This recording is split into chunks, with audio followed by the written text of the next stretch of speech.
one of the things that esports suffers from a lot is embedding, where you'll have people that are coming to watch esports from an in-game client.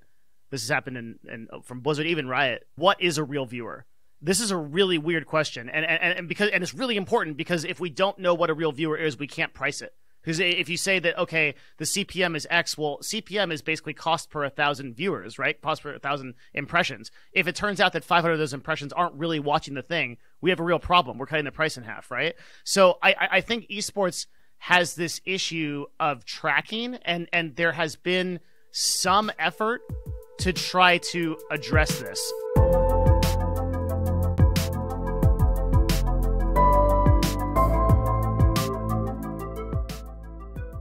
Welcome to Visionaries. This is part 2 of our interview with Devin Nash, co-founder of Novo, and Harris Peskin, a partner at ESG Law. If you missed part 1, you can find it in the show notes below. Harris and Devin, welcome to Visionaries. To clarify, as to frame a little bit of the discussion that are unfamiliar, for those unfamiliar, because obviously the three of us work very much in this weeds, and we get to sort of see what's going on. That trend of esports teams not becoming so much esports teams anymore is something happening right in front of our eyes, and it's happened this year probably more aggressively than any other year. You think about, obviously, Harris mentioned Blitz. That was a app that TSM services and builds. TSM also has the Icon Agency, which is an agency that's procuring sponsorship deals and management deal areas, managing influencers, top influencers, some on TSM, some not. And then they also have Dino, which is a Discord bot that has a bunch of different other services that they manage. You see teams like Team Liquid, who are aggressively expanding into white label media and have done that more and more this year than ever. They have a contract with Riot around producing content on some verticals as well. They're bidding for others to be able to produce content for Riot. You see Misfits getting more into the blockchain space with Blockborn and building, crypto and Web3 products. This is something that all of them are doing. But I do think, to Devin's point, that the majority of them are not. There are a lot of them, and not all of these are surefire hits either. Some will work, some will not. So truly, I think that the definition of esports is eroding, at least to me, more and more than ever, because there's not a pure esports team that can survive, even the biggest of them. And you look at FaZe and the filing you were talking about, the public filing you mentioned earlier, Harris, the S4. They even said that part of their strategy with the money they're making off of their public offering is going to be put aggressively towards merger and acquisitions. Don't think many of those are going to be on the content or esports side. Many of those will probably be in the tech space or the hardware space or somewhere else that they can actually have recurring revenue that is not predicated on engagement. In 2004, I founded I played World of Warcraft at a guild in my high school, and 15 of my best friends to this day were all in that guild, and we formed a guild, right? It was only, and there's, sports teams in every high school I could think of, right? My high school is a fairly large high school. They don't actually last year, they formally founded an esports club for the first time. I think it was last year. And they had 7 people in the esports club, right? My club of the same high school from 2004 was bigger than what their formal entity is this year. But that it cannot be said if you were to go to any other high school and look at their professional sports team. But it's relevant because at the end of the day, those people are going to be the fans growing up to watch this on a competitive level down the line, right? And so you need those people to be engaged in video games in a competitive sense. And it's just not there right now. It might be, but it could be in the future. And I think it will be in the future, to be clear, because I don't think there's anything inherently that distinguishes a video game from a traditional sport. I think that video games could just as easily be a form of entertainment as traditional sports are. We could talk about the IP problems separately, and we can figure those out. But the main problem I have right now is engagement, and the engagement isn't there. That's the problem. The engagement isn't there.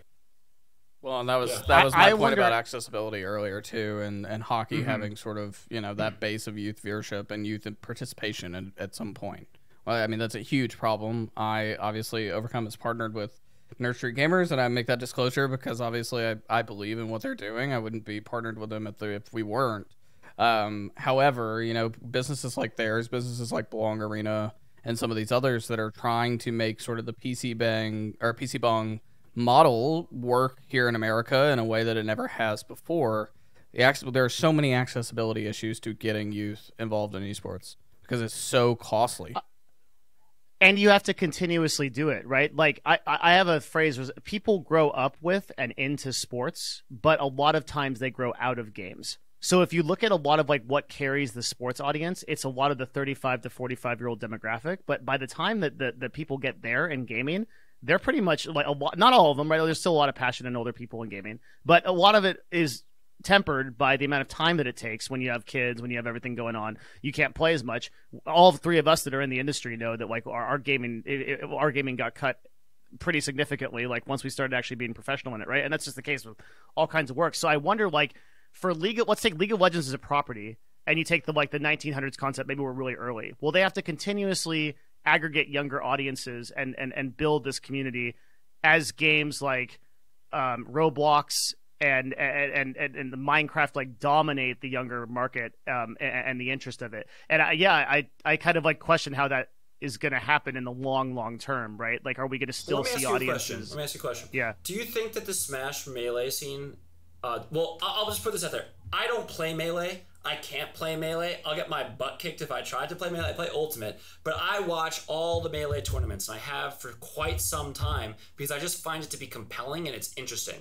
How many people over the age of 40 do you think are watching Melee tournaments? I'd probably say not too many. Like, just because they didn't really play Melee as kids, they weren't invested in the scene. But I will tell you that my generation, people don't even play Melee. I've never even played Melee, but people like me, I can imagine we will continue to watch Melee as it continues to grow, and we'll get older, and then more people, because of things like Slippy coming along and the tournament still being out there. I mean, I could literally go on this Sunday, I could walk down the block and I could go to Brookland, and I see that Alec is in here, so hi, how you doing? And I could literally go down the block and go play in a Melee tournament if I wanted to, or go play in an Ultimate tournament. These kinds of things are accessible, they're community run, and it's easy in the major cities though. You live in New York City. I live in Austin, Texas. I also so it's think a lot easier. I also think, Harris, for every one of you, there's 5 people that played Melee in college, and then they got to 35, they got married, they got a kid or two, and they were like, I used to check that out, and now I don't have the time. Sure. I got a lot of stuff I got to do. And it's not like watching the game on Sunday in the NFL. It's a different sort of dynamic that, like, for us, that you have a very particular passion for the space that like fuels you. I don't know if that kind of dedication is common among people above the age. The same thing could be said though for hockey, where like plenty of guys I played high school hockey with don't really watch hockey at all. Yeah, but the hockey meta doesn't change. That's the other thing about a lot of esports games is that they're so different. Melee, sure, but in most esports, the game significantly changes over time. It requires an active involvement to keep engaged with it, to understand it, to digest it, right? And that is hard to keep with unless you have that free time to do that. And in the cases of Devin's example, which I agree with, I think that the aging audience in a lot of these games don't have that time. And in the games that continually get high engagement and viewership, it's because they are very simple to digest no matter who you are. And I say that with FPS games. Counter-Strike's a great example of this. It's very easy to understand at its base core, despite it being a very complex game to be very good at. Rocket League and fighting games. Those are the sort of the 3 ones to me that stand out as very digestible.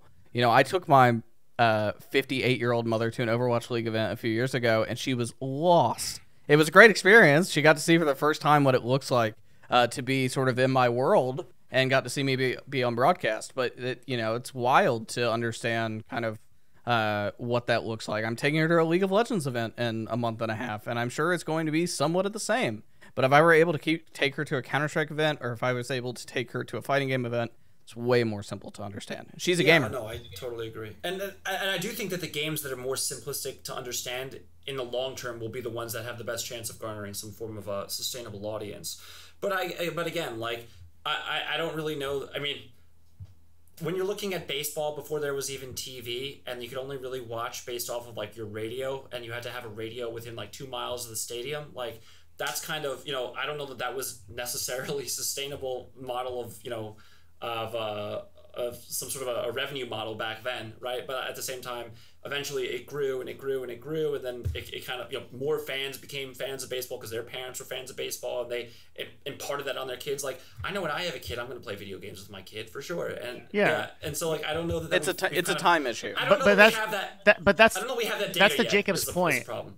that's the James' point, is that we ran before we walked, right? No, I agree. That during that radio time you weren't paying millions of dollars in player salaries. Right. What now you are, right? Like, while we're trying to grow that ecosystem. Right. Yeah, 100%. We've ran before we walked, and I will. Yeah, I'll never get away from that. I mean, I remember back in 2016 with Jacob, and I was talking all about how the player salaries are going up, and I'm like, you should know, like, this is kind of a crazy scene right now. I don't know how sustainable this is. And it was just like, he's like, really? And I'm just like, yeah, like, this is nuts. And so, yeah, you have me there. I don't think that I think there's going to be a correction. There has to be a correction. But at the same time, I don't know that we should be poo-pooing the future of gaming, because it's really just another form of entertainment. As gaming grows, so will esports. But gaming has a long way to get, because it's fractional part of the audience. Esports will get bigger when gaming gets bigger, and we're still a long way from all of that making sense financially.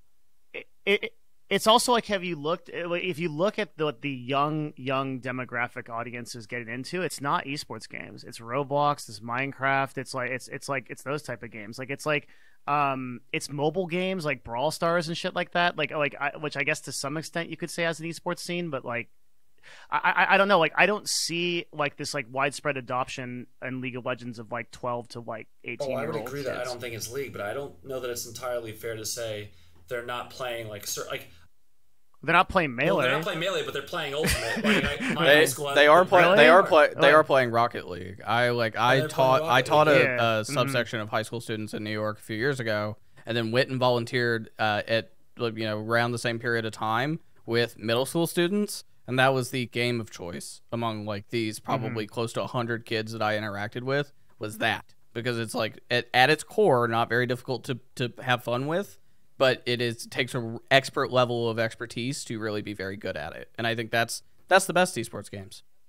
Yeah, I would agree. For sure. Yeah. I don't disagree though that like a lot of young kids in particular are playing Roblox and Minecraft, and that's obviously that's the case. And I don't think we should have this expectation that every single person that plays a video game at a young age is going to play, But that's the exact expectation that people in the esports industry are broadcasting. They're saying every single gamer is going to be. That's the whole problem. Is like why I agree with Jacob a lot is the narrative problem. Yeah. It's like our narrative is that we're creating this like totally accessible. Yeah.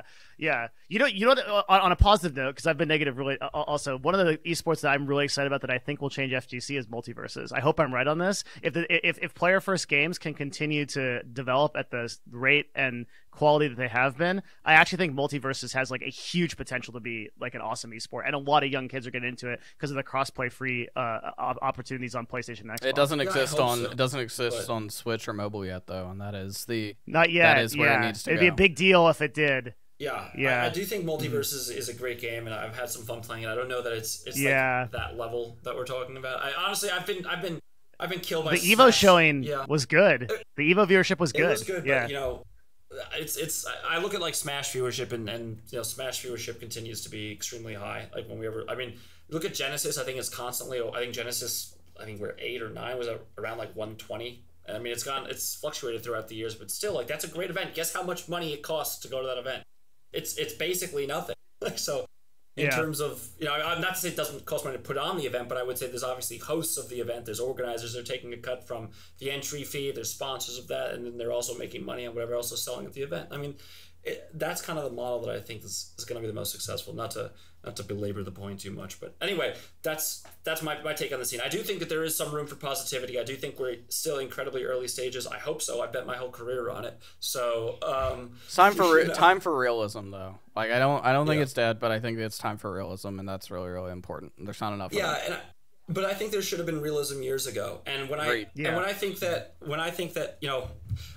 I hate to say this because I love some of these guys, but when I see some of the player agents that I'm very good friends with, and they go out on Twitter and they talk about how bad players have it, it makes me want to pull my hair out and just scream into a void and just, what are you talking about? You don't know what you're talking about in the context of like, look at the ROIs. I wish these teams would just show some numbers, please, because maybe that would wake some people up. But that's on the teams. They have a vested interest to keep up the facade that this is all going well and that there's no problems, because they just want to go to a venture capitalist or a family office and say, write us a check in oodles of tens of millions of dollars, right? Like they have, that is the problem with this industry, is that the industry has such a vested interest in selling a false narrative to keep itself alive, rather than talking about the industry in the way that all of us are, in a very neutral, I would say neutral, even though this has been sort of doom and gloom, like a neutral, realistic perspective on, yes, it will get there, but it is not there today. But the lies continue to be peddled because there is a vested financial interest to do so. That's the problem. And I think the payment will come in on top of those lies as long as the macro economy supports it. True. I mean, it has for the past 6 or 7 years. Yeah.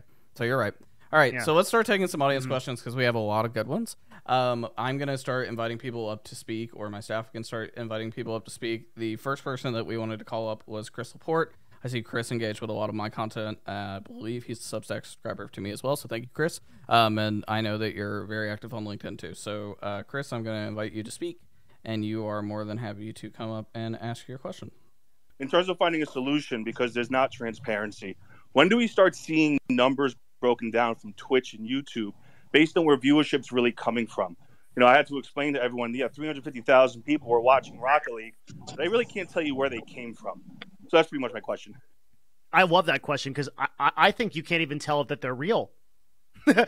Right? Like in particular, one of the things that esports suffers from a lot is embedding, where you'll have people that are coming to watch esports from an in-game client. This has happened from Blizzard, even Riot, and there's some question as to what a real viewer is. So I love this question because this is one of the things that I embedded on a website, right? Like So the idea would be you or in a client, or most times in esports we're talking about actual client embedding. Yeah, so it's happened. Overwatch has done that. I know Riot Games has done it. So one of the things that I think about a lot, just because I do a lot of analytics around like what the industry is doing, is what is a real viewer? This is a really weird question, and it's really important because if we don't know what a real viewer is, we can't price it. Because if you say that, okay, the CPM is X, well, CPM is basically cost per 1,000 viewers, right? Cost per 1,000 impressions. If it turns out that 500 of those impressions aren't really watching the thing, we have a real problem. We're cutting the price in half, right? So I think esports has this issue of tracking, and there has been some effort to try to address this on behalf of like products like Newzoo or like analytical companies. Now, I'm going to hand it over to Harris on the next part because to my knowledge to date, there hasn't been a lot of real clear reporting on like what those viewers are doing, their demographics or who they are or like what they buy. And the other problem, sorry, real quick before I do that, like the other real problem is like, okay, let's say you have one viewer and it's actually a bar with like 25 people in it. So it's all convoluted. Well, that's also accounted for in Nielsen ratings whenever they do that kind of stuff. Yeah, but like Nielsen has not been active in esports for a couple of years now. They tried. Yeah.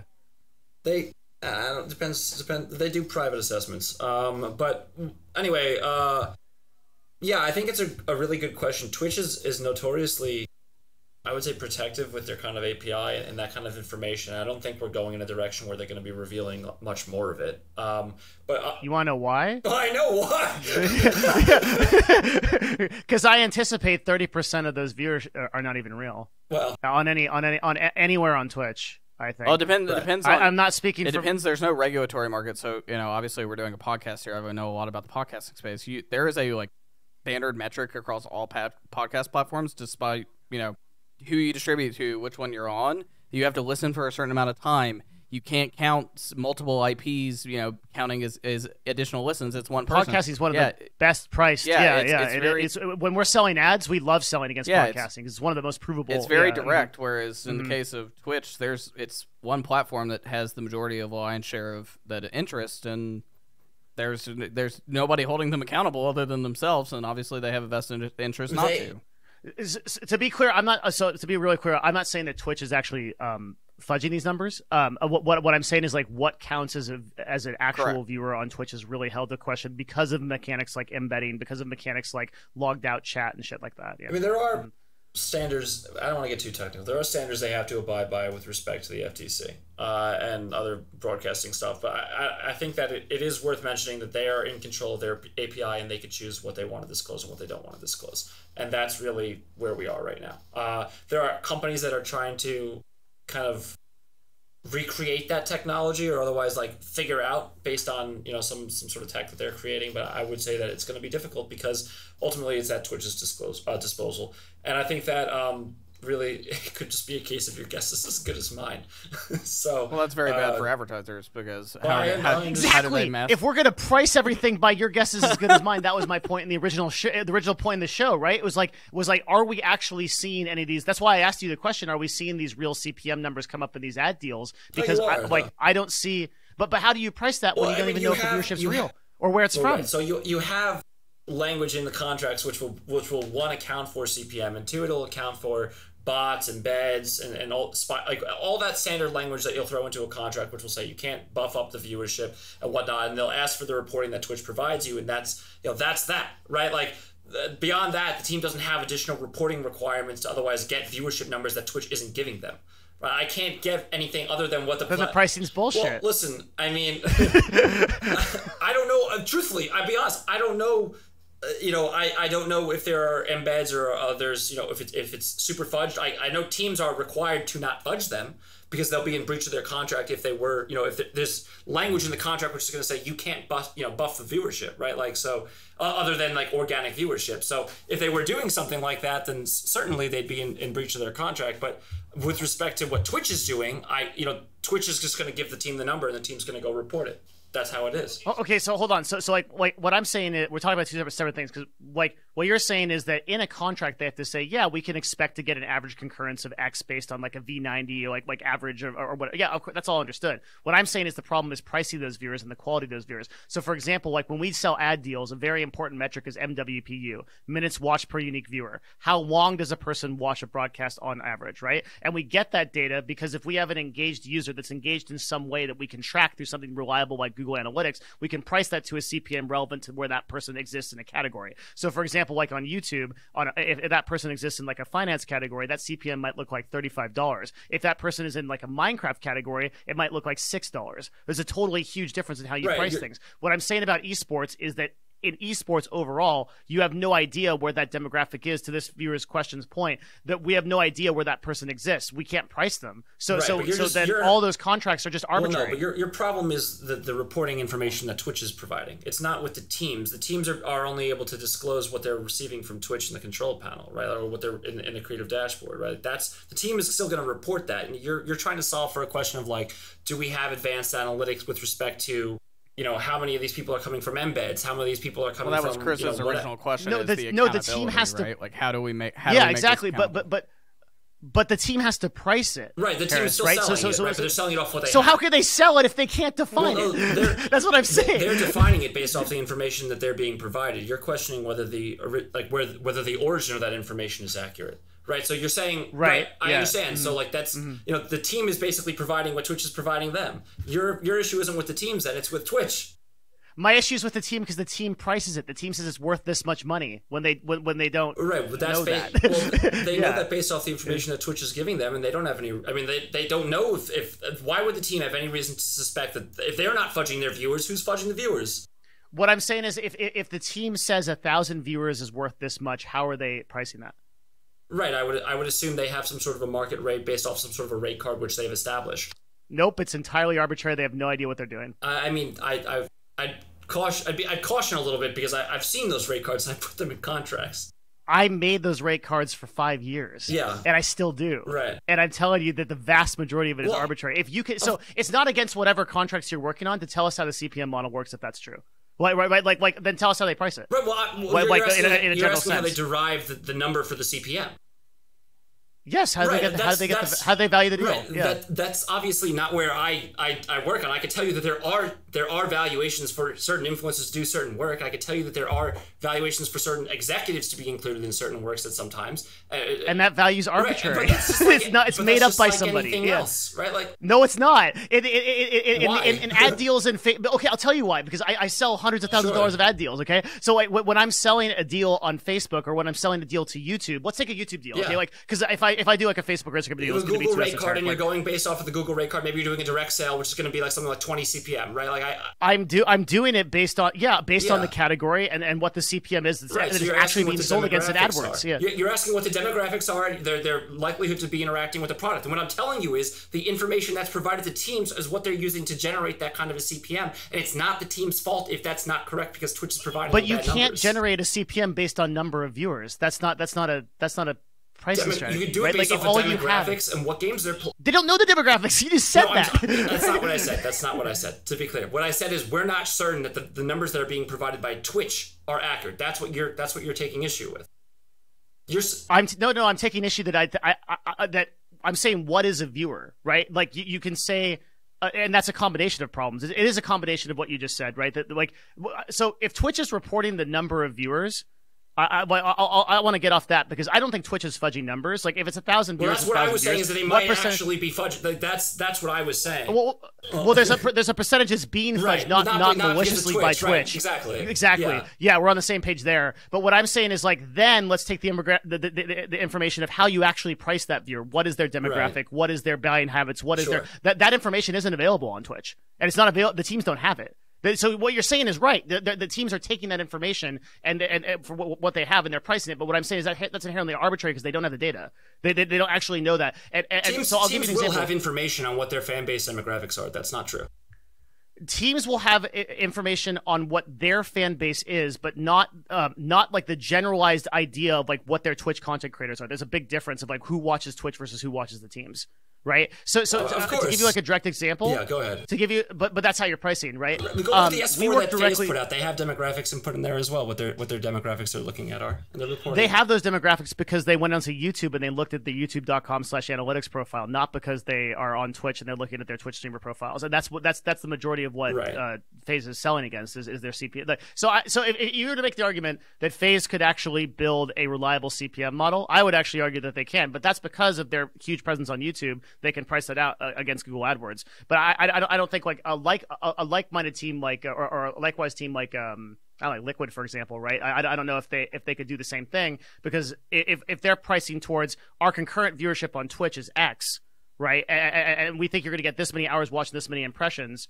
The only data they're getting from Twitch is the number of live. Yeah, they're getting average viewers, time streamed, unique viewers. That's basically what. And I would argue that's not enough to price a deal. I understand where you're coming from now. So just to be clear, I want to just explain where my position was. Okay, my position is that if the data that's being provided to teams is being then used by teams to go sell to advertisers, right? And that's what they're doing. And what I was saying is it's not the team's fault if the information that's being provided from Twitch to teams is inaccurate because the teams have no basis of that. They can't really do anything about that. Twitch is providing them data and they're just going ahead and using their best guess with respect to that data that they're receiving, right? And so then when we're talking about, which was the initial question, how do we know if that data is fudged? Right, like I'm saying, it's not the team's fault. Now, what you're bringing up is a separate issue. How do you price each viewer's worth? Right, that's a completely separate issue. Well, I think Devin's point though too is what is the responsibility of the team to figure that out because they are parroting those numbers and those numbers may not exactly, be Jacob. Yeah, so Socratically, what I would ask you, like Harris, is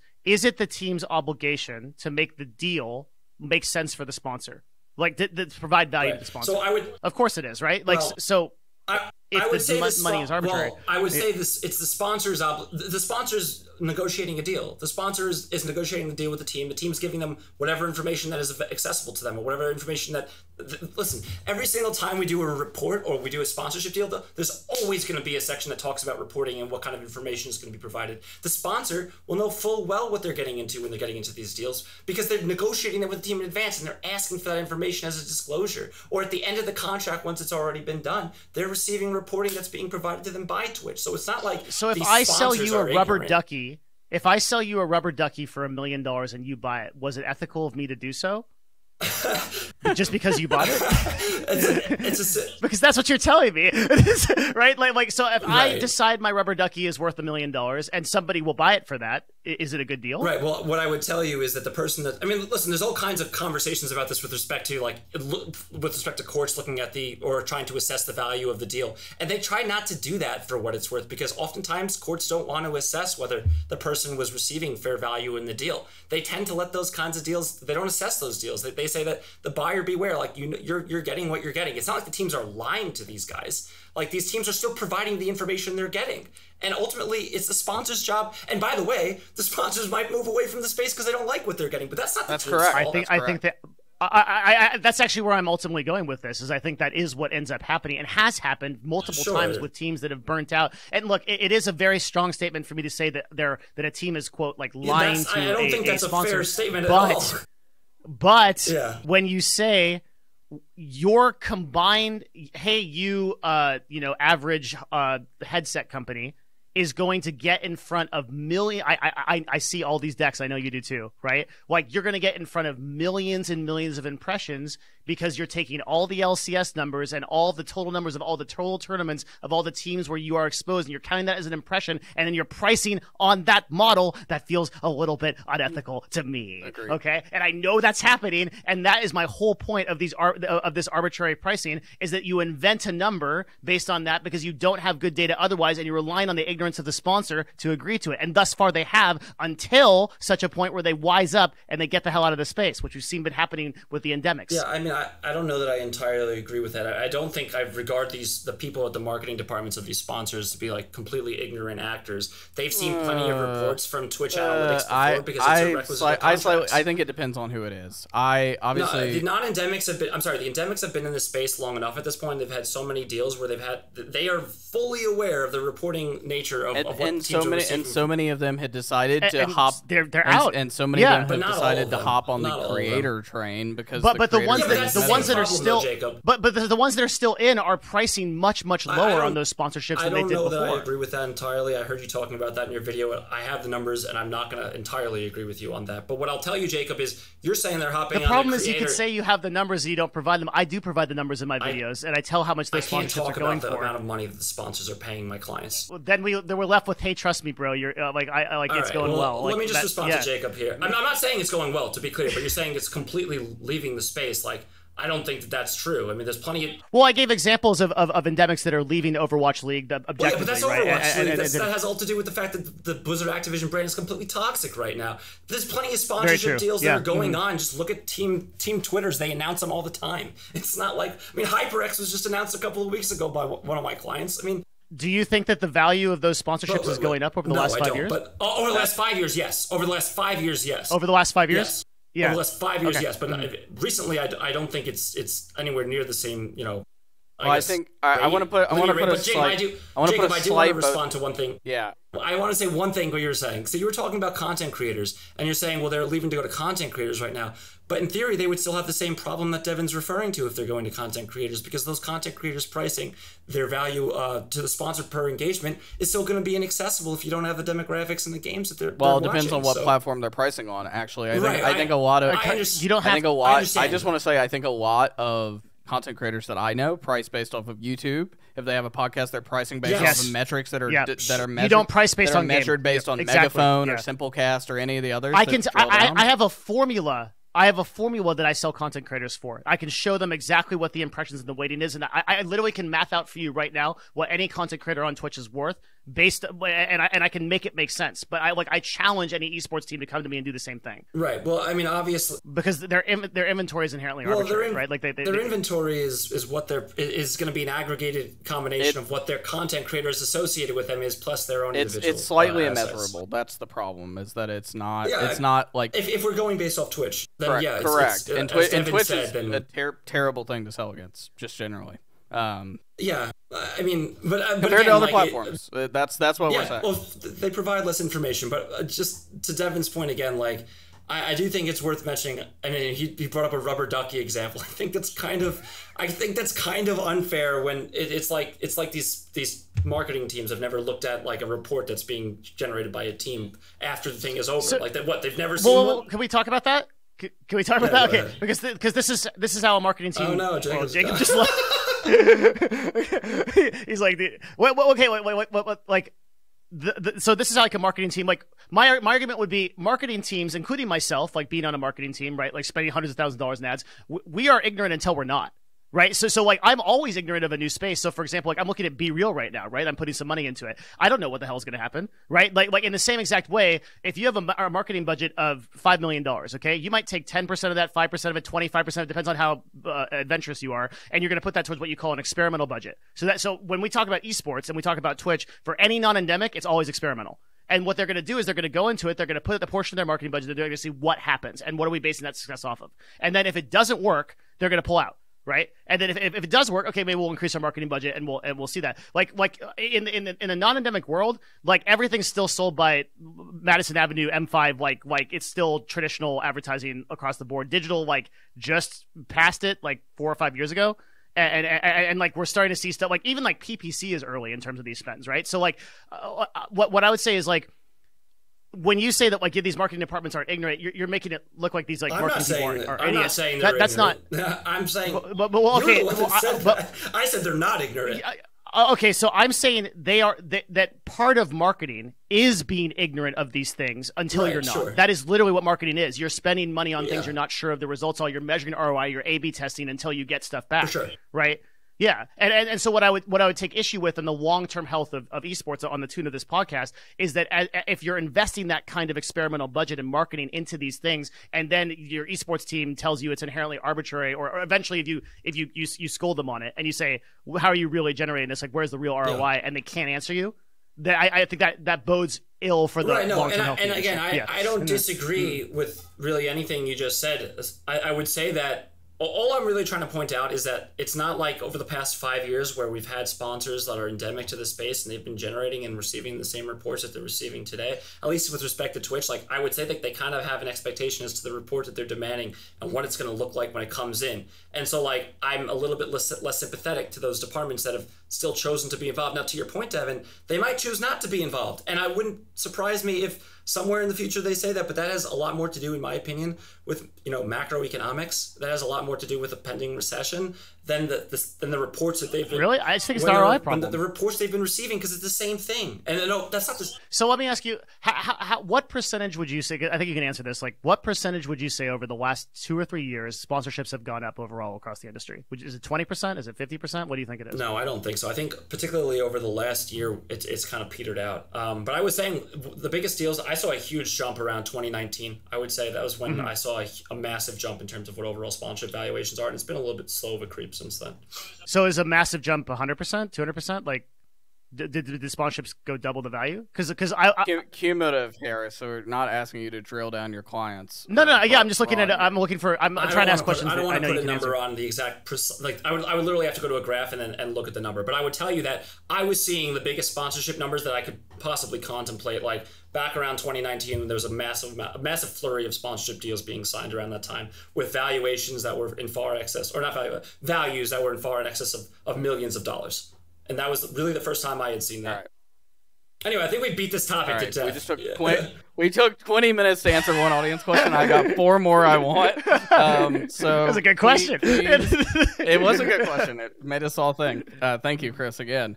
So our next one, we're going to bring up Wang Hee Wu, Saint Snorlax from TL.net. I'm going to invite him to speak now. Him and I often differ in opinion on Twitter, so I'm excited for this one, and I'll let him ask his question. Taking a quick break from this episode to have a word from our sponsors. The journey of my career has been pretty fast-paced. I started writing at 17, and within 16 months, I went from having never written a published article to landing a job at ESPN as their youngest talent hire ever. With that fast-paced career, I've often found myself struggling with imposter syndrome and with work-related anxiety. But over the past few years, seeing a therapist really helped me guide my way. And if you think you may be feeling depressed, stressed, anxious, and overwhelmed, then today's sponsor, BetterHelp, is here to help you. BetterHelp offers licensed therapists who are trained to listen and help you. Talk to your therapist in a private online environment whenever's convenient for you. And if you're like me, where it seems there's never enough time in the day, you understand how important that convenience is. There's a broad range of expertise in BetterHelp's 20,000 plus therapist network that gives you access to help that may not be available in your area. Finding a therapist can be hard, but BetterHelp simplifies that experience. You start by filling out a questionnaire to assess your specific needs, and within 48 hours, BetterHelp will match you with a therapist. From there, it's easy. Schedule video and phone sessions, message your therapist as much as you want, whenever you need to, and everything you share is completely confidential. You can request a new therapist at no additional charge anytime. I've been seeing my therapist Diane for 4 years now, and when we reflect back on the progress I've made in my life for the better, it's a pleasant reminder of why I started seeking help and the goals I had when we first started working together. Join the 3 million plus people who've taken charge of their mental health with an experienced BetterHelp therapist. Get your 10% off your first month at betterhelp.com/visionaries. That's betterhelp.com/visionaries. I feel like in the 2010s, there was sort of this aspiration that broadcast rights would become a big part of esports revenue, especially for the large leagues like LCS or Overwatch League. But that really hasn't come to light outside of a couple of some sweetheart deals made by Twitch. So is the reason for that just because, like what you just said right now, like the difficulty of discerning like who the audience is, verifying the numbers, finding the value in the numbers? Is that the reason why like there's no value to esports rights, or are there some other factors behind that make it so that like esports rights are basically, it seems like they're worthless at this point. Like, if you look at like the on the paper numbers, even if you don't trust Newzoo numbers on the face of them, it seems like it should at least be like commanding a lot more money than it is now.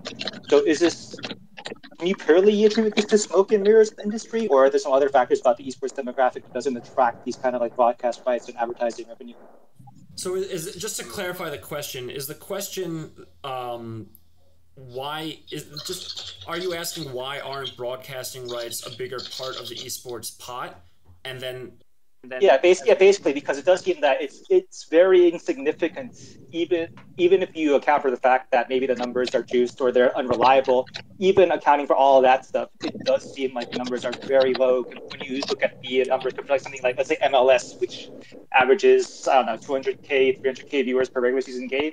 Like if you do something like knock-in math, it doesn't seem like things add up necessarily. So the answer to that is it really has to do with the fact that most Twitch viewers or viewers, and thanks for your question, will not really have the ability to, or not really be paying directly to the publisher that's providing the content. Like what you'll have with ESPN, I think I mentioned this earlier, but like NBC was paying the NHL $2 billion over 10 years, right? Then ESPN comes around and they buy 7 years. I don't remember the exact amount. I think it was a couple billion or something like that, right? Like I'd have to take a closer look, but they're paying that. And the reason is because these stations, these stations like that exist in the traditional media world, they basically are able to generate revenue through some people that are paying for whatever kind of subscription they have to cable, DirecTV, whatever. That doesn't exist in Twitch. You get all this content for free. So the amount of money, and Jacob, I'm just going to lower my volume on the spaces now because it's kind of a little bit annoying. But the amount of money you could generate from that is less because the consumers are paying less for that product. They're not paying anything. It's free. They don't have to pay anything. So that's the answer to why you make less money as I think Devin mentioned at some point that he had heard from a Twitch employee that the worst deal that they ever did was the $90 million that over 2 years, I think, for the Overwatch League, right, Devin? Not my source. That was a Washington Post I'm sorry. Yeah. But yeah, I can echo that. That is definitely high up. Definitely was said. Yeah. Real quick, so like let's talk about what media broadcast rights are, right? I think that's relevant. So like the reason why platforms are willing to pay for someone like Overwatch League or someone like LCS to broadcast exclusively on their platform is the idea is that the viewership they bring there is going to get its returns in advertising and all of the benefits that come, right? So historically, subscriptions and any other way you monetize. So historically, media, Harris can correct me if I'm wrong. I think this is right. Media broadcasting as a whole, if you took the total amount of revenue that is coming to esports from that, should exceed any other source. We take the 90 million from Twitch, the 200 million from it's probably million for YouTube. 260 from the and every one of those. And this is another thing I can be corrected on, but I'm pretty sure every one of those deals, bar none, you've had all the top executives saying that was not even near worth the ROI. Oh God, why did we do that? right? Well, It's also and the context that's missing too, and I can say this as a reporter, is that those deals were done in times of crisis in almost all instances. The biggest ones, the 90 million Overwatch League deal that came through, that was the 90 million over 2 years, came at a time where Riot had a legitimate threat to pull League of Legends off of Twitch. Do I think they were going to do it? No, but they very much could have. They had the existing deal with BAMTech, which became a part of Disney, that builds streaming platforms for the like of WWE and MLB Network and others, right? They build their own streaming platforms with their own subscriptions. And there was a real threat, rightly or wrongly, that Riot could have done that with League of Legends and taken all the League of Legends esports rights, built their own platform, and given the middle finger to Twitch and made them walk away. And so Twitch, under fear of that, and also fear of burning a relationship with Blizzard to allow for the rest of their games to be on the platform, Twitch signed a deal that at the time made no financial sense. And as Devin mentioned in his video and here, it was seen universally as a terrible spend. Also, real quick, at a time when 25% of the total viewership on Twitch was esports too. But yeah, which it is not anymore. But just to kind of hone in on the question though, right? Because I think it is important to kind of distinguish between traditional sports programming and here there is advertising in esports, and advertising exists even in like a League of Legends context, right? Where you'll have passive advertising, you'll even have in-game or in content advertising, right? Pre-roll, post-roll, mid-roll, but then you'll also have in the content itself. That's not really too different from traditional sports. What distinguishes is the subscription model. You don't have people subscribing to, DirecTV or something like that, which is then able to pay, these platforms to have the NHL or NFL on the platforms. Yeah, right. That doesn't exist. So that's why it's different. And also, I think we might have been going there with this, but there's a third party because you're now splitting it with a developer. And that developer is going to take a certain percentage of revenues from that media rights deal, depending on how they allocate it to their LRP, their league revenue pools. I don't have a surefire answer as to why this happened, though, but certainly the internet has spoiled a certain generation of people. Yeah. Particularly the younger millennial and basically the entire Gen Z generation to want content for free. They have always gotten it that way. Putting anything behind a paywall makes no logistical sense for that audience, but they're also highly technical. They're also technically sophisticated, technically sophisticated, and very good at blocking out advertising. So you have to build the ways to get around the ad blockers. It's a very, very exactly. You have to do advertising in content, but that also requires a cost rather than just throwing a logo on the desk. You have to make it an engaging sponsor ad or sponsor video that runs during your thing. Which, by the way, if you're a Twitch partner, unless you have specialty rules, that is actually unless you create original content, it is against running ads in bed content. Part of the partner agreement prevents you, and I see a lot of people break this. And granted, Twitch could bounce them off the platform if they so chose to. Twitch does not allow you to run a competing ad in your content, and YouTube is kind of the same. That's putting it lightly, Jacob. That's more broad than that, but whether they would ever enforce that is... Twitch does not allow you to run real advertising in your broadcast. You have to find a way to integrate it into the content in a way that they could not. Can I ask y'all, to this person's question, do you think that a media broadcast deal will appear at the level of which we've seen before for these franchises and these? I think that there's. Go ahead, Jacob. I was going to say no, unless it encapsulates exclusive rights to the games themselves. Yes. That is the way that I've thought about it for a long time. If you can say you can only stream Fortnite on Twitch and you can't watch Fortnite, on YouTube, that's amazing. YouTube Live, right? That's worth a lot of money. But how much of that trickles down to the esports team? Probably not a whole lot. And that was the fear or threat that existed back when some of those bigger deals were made. Is if we don't give Activision Blizzard this massive deal, do they just pull all their games off our platform? You could just sell it right. It was a real surefire. Surefire threat. Yeah, you don't need it for what it's worth.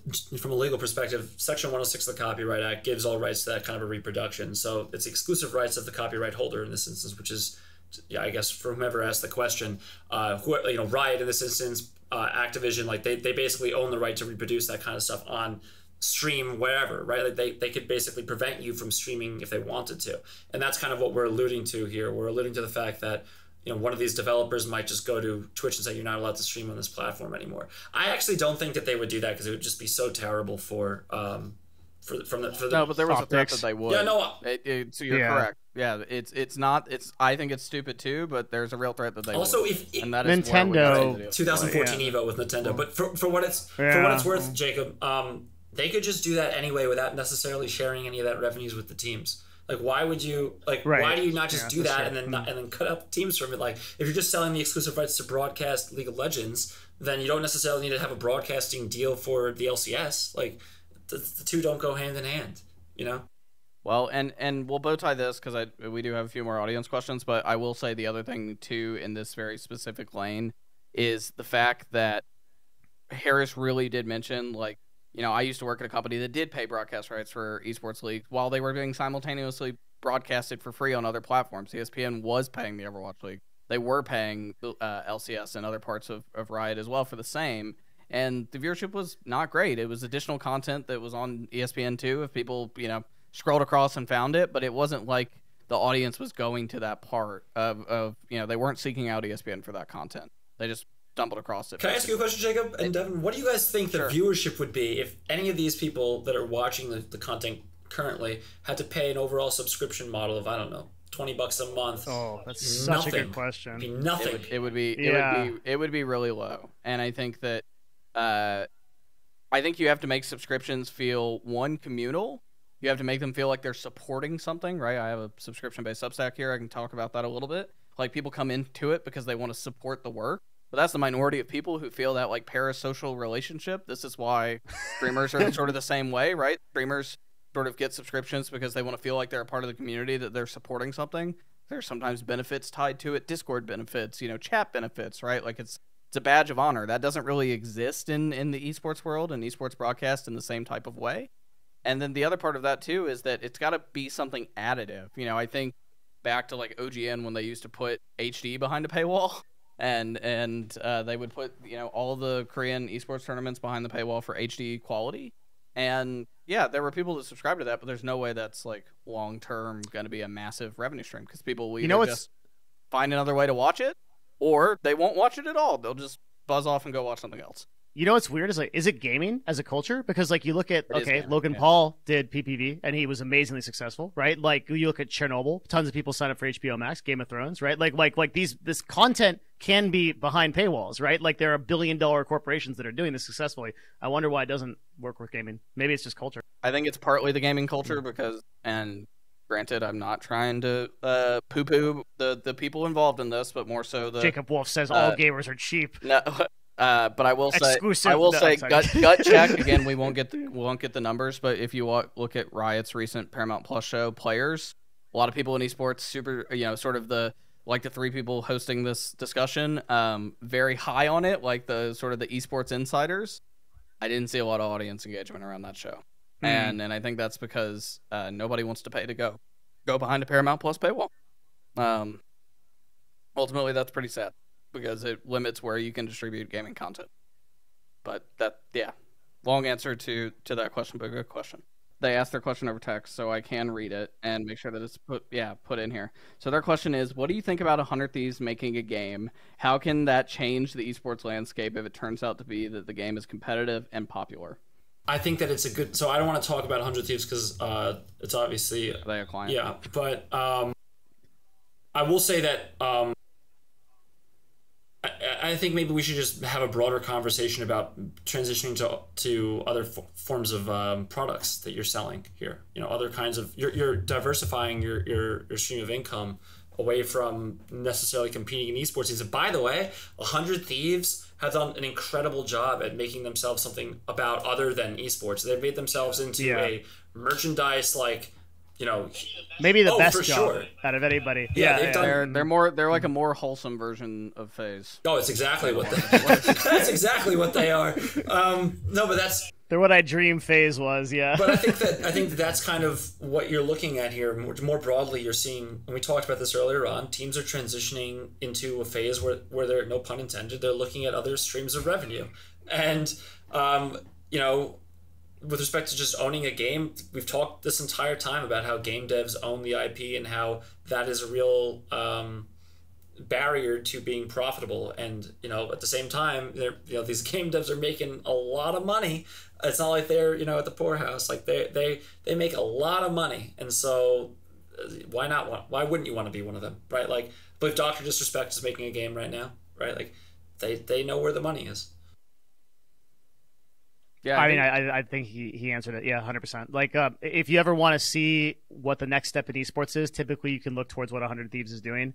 They've been faster on the trigger than pretty much any other esports team I can think of, like in terms of merch, in terms of like bringing on content creators to like represent them and be a part of their, and like do collaborations, do like cool content, like really, really unique, like merch and apparel, like going into streetwear in like a really real way. And now like this game thing is just another method of diversification to improve their different types of revenue verticals. Yeah, totally agree. Oh. Yeah, I don't really have much more to add there other than to say just generally that we've seen a couple different attempts at this of teams becoming more involved. The one that I think more broadly about is the H1Z1 Pro League, where they tried to partner with the game team and everything else. Yeah, you can let out your sigh here, Harris. But massive failure for a lot of different reasons.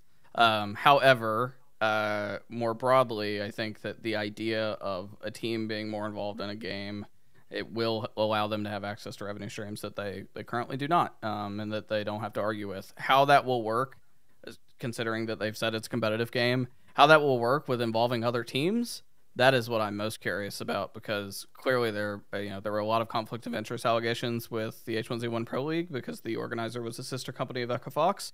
However, I will be very curious to see how that plays out. I do want to just say one thing on this, though, because I know that you've touched on it in the past, Jacob, and I believe Devin has as well. But more broadly, we've talked about H1Z1, we've talked about the PEA, we've talked about Flashpoint and all that stuff. And I think it's kind of worth mentioning that all these attempts to kind of have a team-run league, I think it's fair to say to some degree they haven't been successful. But I wouldn't say that they're not successful for any other reason other than leagues themselves. Esports leagues themselves aren't successful because they don't have the engagement. They don't have the viewership base to make it successful. The proposition itself is bad. You're overpaying I think it's salaries. A competency issue. All right, but well. like we're picking around. At that point, we're just chewing around. Like we don't know. Like all I'm saying is your league isn't going to be successful if you have 30,000 viewers. That's just what it is. You're not going to pay hundreds of thousands of dollars for salaries and players and put them up with housing and all the operational costs that go along that when there's just not an audience for it. And that's the problem. That is the problem, in my opinion, with esports. I think also the audience is not forgiving when things go wrong. And because back when Riot was setting their feet and doing sort of in Freak's basement in air quotes on the video recording, like in the DreamHack for the World Championship in that like dingy little corner, that to me, things are much different now. You could make mistakes back then and you wouldn't get flamed by tens of thousands of people on the internet, and that gets signal boosted, and then a lot of people think that your league is terrible and never come back and give it another shot. That's what happens now. And you have to be perfect from the very jump, and it's costly to do that, because you have to hire really, really, really experienced operators, and those people cost a lot of money. So, all right. So, last audience question here, which will be from Alec Polsley. Yeah. Hey. Oh, there you go. Great. So, Alec had a question. I believe my staff's going to invite them up and go from here.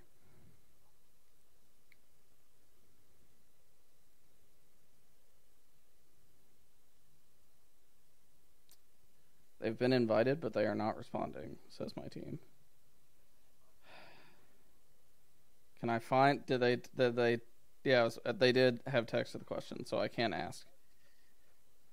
Here we go. Perfect. Go for it. Hey guys, yeah, great conversation.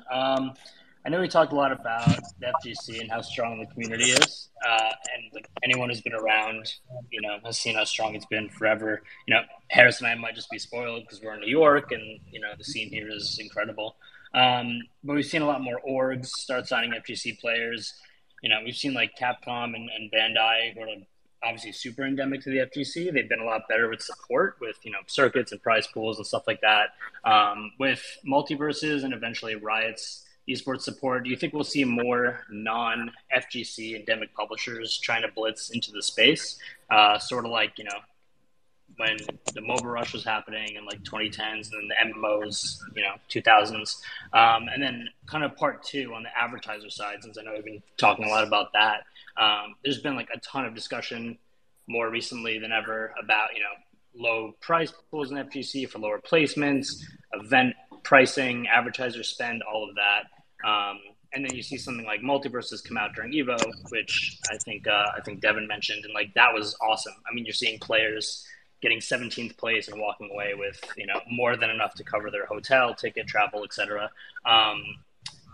So what overall on the advertiser side, why do you think there hasn't been more larger ticket sponsors, especially for a scene that has such consistent events, average viewership, attendance? Like to take Smash alone probably has more majors than a lot of other tier 1 esports combined. Do you expect to see more advertisers come into the space? Do you think it's just a matter of not having as many account people and more endemic advertising people to the space? I'll take the first part of this, and thank you so much, Alec. And I hope we can play golf again soon. I'll invite you. I think that it's the first part of the question is really interesting, right? Because I think what he's asking is why haven't we seen more interest in the FGC community? And from where I stand, the FGC community is one of, if not the most stable communities that exists out there. I mean, I'm talking about a community that on a weekly, on 2 times a week, maybe 3 times a week, they can host an event at a location and people will pay $10 for a ticket on top of concessions that they'll buy, other gear that's associated with that they might buy, just to attend the event, to go participate in it. That is a revenue stream that none of these other the esports we're talking. Like, we have a hard time selling tickets to the LCS on a Saturday or Sunday. Like, it's not even half sold out sometimes. Like, that's an issue we have. But I could guarantee if you go to Brookland on a Sunday, which is where Alec is, he runs his shop. It's just a place in Brooklyn. It's a bar in Brooklyn. They're selling 90 tickets to go every single Sunday of the year, on top of all the other venues that are doing things like that in New York City, whether that's Zeno, whatever, House 3000. Like, they're doing all this stuff and they're doing a great job of it. And so I think it's a great question. What he's really hitting at, though, is that it's sustainable. They have an additional revenue stream. They have interest. They have a community that wants to keep this thing going, and they're going back all the time. To the second part of the question, which is why isn't there additional sponsorship interest? The answer is going to be because it's just not the sexy thing, right? It's just not. It's not. When was it 2016? They bring all the investors into the room. You've got Serena Williams there. You've got who else is there, guys? I mean, help me out there. You've got the Crafts there, right? Like, you've got everyone there. Wesley Edens, Elon Musk. Yeah, go down your list. You're not going to see that at the FGC, but the reality, and that's just because it's just a kind of been under the radar kind of a scene where you're just going to your local bar and you're playing Smash with 90 other people in a tournament and paying $10 to enter, right? Like, but the reality is, because it hasn't been overhyped, it's sustainable. It's gotten to a point now where it could self-sustain, and it can break even. Yeah, it could break even, right? Like, what you're getting. You're getting an entry fee. You're getting viewership. You're going to have 1,000 viewers for a random, 90-person tournament. When we were doing low res and I was broadcasting it, they had like 700 viewers, which was awesome. And it was just, one of Brookland's biggest events that they've ever had. I don't remember how many signups they had, but it was a great event. And then, with a major event, you're looking at close to, 80,000 to 100,000 viewers. And again, this is something that we don't have an entry fee of $10 million to pay. We're not paying players $1 million a year to be a part of this league, right? Like, we're not doing that. So I think that FGC has kind of flown under the radar a little bit, but at the same time, it's the best bang for your buck, and it's not even close. So I want to address a couple things there, and then Devin I want you to chime in. So I think there are a couple different things. There's a big cultural difference between the developers in the fighting game community and esports. A lot of people, especially in Japan, where many of these fighting games are developed, esports is seen as gambling because it's sort of viewed, depending on who it is in the generation you're talking to, it's viewed as not being like sports where it takes full skill. It's seen as gambling in the sense that there is some sort of RNG or sort of random element to it to affect the outcome. And culturally, that is why we have seen a little bit of hands-offness from some of the developers being involved in esports more than they already are currently. Now, that is getting better, it's getting a lot better. You see, for the first time, we have a officially licensed Smash circuit in the Panda Global circuit, and that includes both Melee and Ultimate, something that, in the case of Melee, that, you know, Nintendo has actively tried to silence in certain parts of its history from being involved in sort of these larger grassroots community events. I think that when I see Riot Games and Nickelodeon, and now Warner Brothers, in the case of Multiversus, starting to put the amount of money and time they are into these games, that clearly they see some sort of value proposition that they think they can better, an opportunity that's been left on the table by Capcom, by Nintendo, by Bandai Namco, and all the others who are the dominant players in the space currently. They think that they can find a way to monetize it in a way those people haven't. And that is really interesting to me because we don't know if it's going to work. I don't think it has worked with Nickelodeon All-Stars, but granted, you know, launched during the pandemic, couldn't do offline events in the same way that it is now. Well, the jury's out with Multiversus, right? The Evo thing was cool, but will that sustain over time? And we haven't seen Riot's fighting game en masse quite yet. We've gotten sort of teasers here and there. That said, I think the answer to the second part of your question, I think it is the fact that there just aren't a lot of account executives in the fighting game space to go sell, right? You look at the sophistication that's been around this Evo event in comparison to previous. That's because Sony and RTS are very, very successful companies that understand how to sell sponsorships, understand how to do engagement in a way that the previous organizers of Evo did not, because Evo actually, even the biggest event in that space, was still very community run. It wasn't a huge team behind it. Now you have Sony, and you have a bunch of people who used to work with William Morris Endeavor who have done a lot of sports engagement stuff, whether it be the UFC or others, right? That's where those people come from. So I think that will increase, and I think that it will continue to increase. I think other events will be involved in this sort of way, and they'll have other people come on. But I do think that there is a lack of sort of sales sophistication / the teams are so small to keep it profitable or to keep it breaking even, that bringing on the type of salespeople that could go sell it, it just, you know, it's not there yet. But I think it will get there. But I don't know that that's entirely... I mean, we looked at what happened with SmashCon last week. They had Papa John's associated with SmashCon last week. I think that was a primary sponsor. BTS was also Coinbase. Yeah, go ahead, Devin. There's literally no question that's been asked or topic on this podcast I know more. Go ahead. In the last 6 months, I have talked to 224 brands. All I do all day in my agency is I talk to brands. For everybody that doesn't know who I am, like, so this problem of, like, why haven't we seen more advertising opportunities despite viewership, despite all compelling ROI, it comes down to one problem. It's education. Community-run tournaments are not repped. They don't know how to educate sponsors.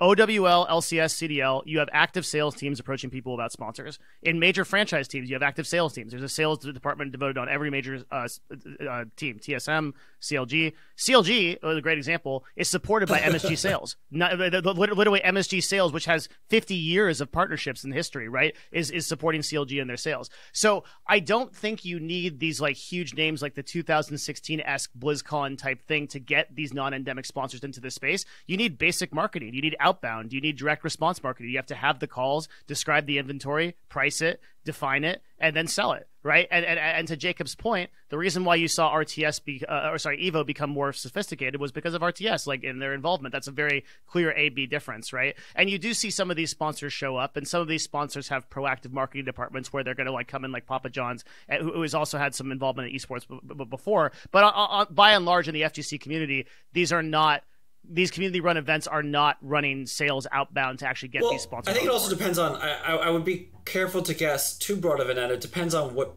event you're talking about. I mean, like, look at BTS, right? Like, BTS does a phenomenal job with respect BTS is not exclusive to fighting games. No, I understand that, but they have other level of... I understand, but we're still talking about, for what it's worth, yeah, they do Dota majors, yes, but we're still talking about, we're not talking about Overwatch League, we're not talking about LCS, we're not talking about CDL, we're talking about, you know, what is... Community-run FGC. Exactly. We're talking about community-run FGC with some Dota and some other stuff that they sprinkle in. Do you think that the vast majority of community-run FGC is sophisticated in terms of sales or outbound? Yeah, no. I don't either. So but that's what it takes to get these sponsors in. It will get there. I think it is getting there. If you see the big tournaments, it is getting there, right? Like, when I think of fighting games, I think the big tournaments of the year. I think Combo Breaker, CEO, and Evo. And if you look at how those, yes, but I'm talking more traditional fighting games where all the games are included. And less Smash. Smash is sort of a subcategory to that. But, you know, fighting games as a whole, I think those three have gotten more and more sophisticated as years have gone by, but they are still ultimately very, very small teams. I think that's like everything we're talking about. It's just because there aren't enough hands in the pot, right? Like, so let me, yeah. Sorry, go ahead. I was just gonna say. I mean, I think about like I know Alex Bailey, I know Rick Thayer, I know these people who have ran these tournaments for a long period of time. Like, they still keep their teams very, very small because they want to keep costs low and they want to be able to run something that is successful and doesn't bleed them dry, and they don't have to go beg investors for money to be able to support. But that's right? The point, they want right? to be able to make it. That's the point. The teams are really small. But I think that now that things are becoming more sophisticated, all boats or all rising tides floats all boats. Like, that's why Evo becoming more sophisticated is going to help everybody else. And then I'm really excited about that. Yeah, and I think... go ahead, Devin. Go ahead. I was just going to say, I just think FGC is the right thing to hang your hat on right now, because FGC is got the sustainability. It's got the 20-plus years or whatever it has of tournaments. And we've seen it to this point, like, it's more community run, there hasn't really been too much attention paid to it. But as a result, prices are, costs are down. And that's really the most important thing here, because as Devin was talking about, costs associated with running teams in this space, they're astronomical. But that is not going to be the case with respect to the fighting game community. It's much more manageable. And for what it's worth, I would, as much as this hurts to say, it's worth mentioning that there really aren't teams involved in the FGC. I mean, they'll sponsor players, but they're not taking revenue from those players. They're not organizing, teams to go participate in this. Even in like doubles and Smash or like doubles tournaments, like, they're not part of the same Team Liquid or TSM or whatever, right? It's just a guy and his friends, right? Like, that's the kind of communal grassroots involvement that we're talking about. And they've kind of cut out the teams as a middleman in some respect, but at the same time, they've kept it profitable. I think that's click-through and engagement rates are really, really good in those communities. That's the really interesting that's the thing is, like, if the teams actually, so based on what I was saying before, if the teams actually wanted to sell based on real analytics, one of the best places they could do was the FGC. Like we don't see it happening, right? But yeah, generally what Harris is saying is right. Like when you pay somebody to FGC, you're kind of doing it because you want to support the space. They're getting a reasonable salary, but it's not like they're expecting some huge ROI from it. I would argue that you could build a really good business model. I'm not going to disagree with you. Like Panda Global. No, I know you're not. Like I'm just saying, like, it's worth, like, everybody listening like to like, so there's something to be said is, like, I was one of the projects that I was on was Lost Ark, like looking at like Lost Ark sponsorships, working with AGS on like how like that looks in their esports scene, and just the grassroots people that are trying to make Lost Arks work is very instructional when you look at like how their level of education on how to find sponsors or whatever versus a lot of people like an FGC that are like trying to run a cool Street Fighter tournament. It's not that much. Like the mindset is, I want to run a cool tournament. I want to get a lot of people involved because I love this game. I don't really know the first thing about like getting sponsors or outbounding emails or direct response.